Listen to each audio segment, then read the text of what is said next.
আমরা প্রথমে Google play store থেকে মাইক্রোসফট বিং ডাউনলোড করে নিই।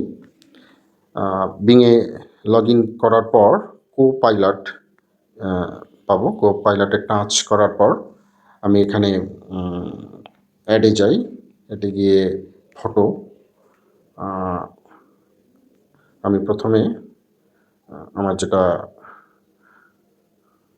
কভার ফটো সেটা এখানে দেই, দিয়ে এখানে লিখি create a image of 12 years old boy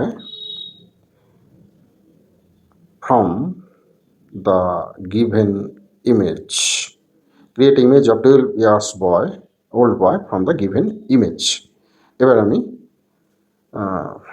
click করি, ট্রান্সফর্ম হচ্ছে। দেখুন, আমি যদি এখানে আরও অপশন, ইমেজ তৈরি হয়ে গেছে। এখন আমি চাইলে এই ইমেজটাকে আরও পাল্টে দিতে পারি। আমি লিখলাম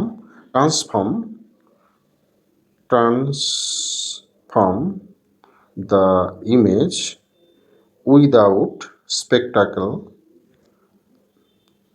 এবার দেখুন ট্রান্সফর্ম হবে স্পেকটাকল ছাড়া।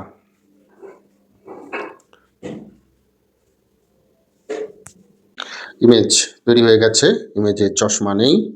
এবারে আমরা ব্যাকগ্রাউন্ড চেঞ্জ করতে পারি। তো লিখে দিই চেঞ্জ দ্য ব্যাকগ্রাউন্ড উইথ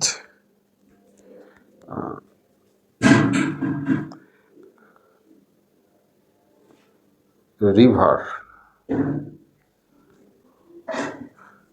এবার ব্যাকগ্রাউন্ড চেঞ্জ হয়ে রিভার আসবে। ইমেজ তৈরি হয়ে গেছে, ব্যাকগ্রাউন্ডে রিভার এসেছে। এবার আমরা আবার প্রথম যে ফটোটা দিয়েছিলাম সেই ফটোটা অ্যাড করি। প্রথম ফটো অ্যাড করলাম, করে আবার লিখি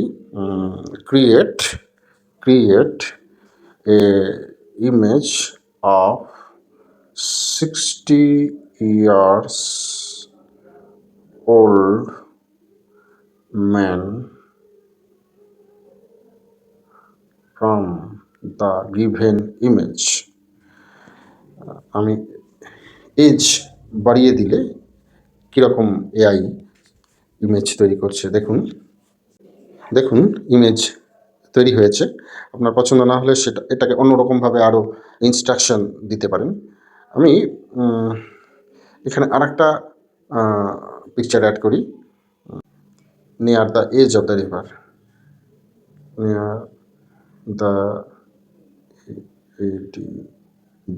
age of the river. Background river দিয়ে নতুন ইমেজ ফরমেশন করছে। দেখুন ব্যাকগ্রাউন্ড রিভার দিয়ে নতুন ইমেজ ফরমেশন হয়ে গেছে। অর্থাৎ ফটো এডিটিং সফটওয়্যারের কাজও এখন এআই করতে পারছে।